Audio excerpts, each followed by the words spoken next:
All right, so in a medium-sized mixing bowl, you're going to go ahead and mix all your dry ingredients first. Flour, salt, paprika, pepper, garlic powder and onion powder, basil and oregano, and nutritional yeast. This gives your crackers a cheesy flavor, so if you want them more cheesy, you can add a little bit more, a little bit less cheesy, add a little bit less. Give it a good stir around with a whisk to incorporate all those ingredients throughout the flour. And then go ahead and add your sourdough discard. So this is an unfed discard. I have not tried this recipe with alternate ingredients. So far it's just a sourdough discard recipe, but I will be trying with plant milk in the future. This is a melted plant butter. Here I'm using Nature's Balance, but there are certainly many other options. And then a little bit of tomato paste. And if you're like me and you open a can of tomato paste and don't have a use for the rest of it right away, do what my mom taught me to do. Place the rest of your tomato paste in a plastic bag and put it in the freezer. Giving this a really good stir, making sure that all of the dry ingredients are incorporated throughout. This mass should come together into a ball of dough. Take your time, really making sure everything is good and there are no dry bits.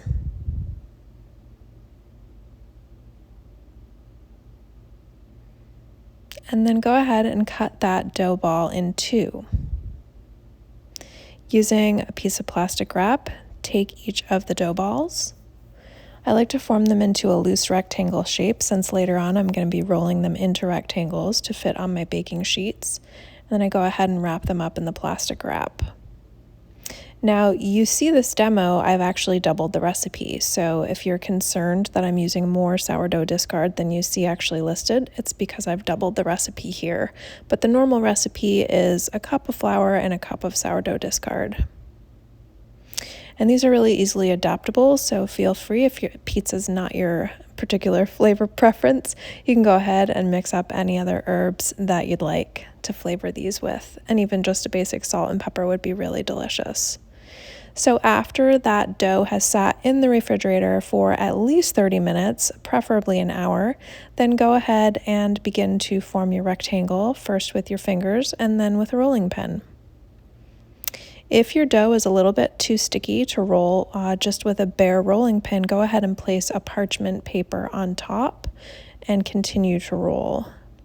Once your dough is completely rolled out, you can remove that extra parchment from the top. But you want to make sure that you spend some time rolling it out. Get it as thin as you can, because otherwise you'll have really thick crackers and they will take longer to bake.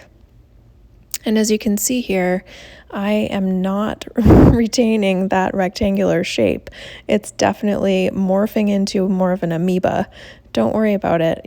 Your crackers are still going to be delicious, and you can cut your ends off and munch on them like I do.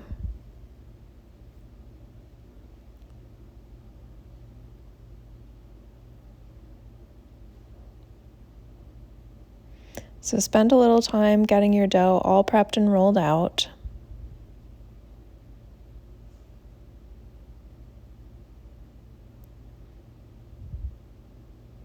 And then once you're there, you're going to go ahead and place it onto a baking sheet. I like to use a flat cookie sheet so that it just slides really easily onto it, as you see here. And then take a knife or a pizza roller, as you see me using, and go ahead and cut your cracker shapes into any shapes, any sizes, large, small, anything that you want. This is the fun part. Give a little spray of some spray oil. You could certainly brush some oil over the surface if you prefer, and then give it a generous sprinkling with some flaky salt. Place them in the oven to bake for 8 minutes on 350 degrees, and then turn that pan and bake an additional 6 minutes. Now you can see here I've baked for the full length of time. I've turned the pan, and I'm now removing the outer edges of the crackers because these have overbaked a little bit. If you're like me, you like a little burnt flavor on things every now and then, but I'm removing the outer edges of these crackers, and I'm going to let the center cook a little bit further through. You really want your crackers to be crispy. They should feel feel crispy when they're done. They won't continue to crisp up if they don't feel crispy. So be sure you've really baked them long enough and pay close attention because they do burn easily after that initial 8 minutes. They should have a nice crunch and crisp as you see here. They should not be pliable as you see here.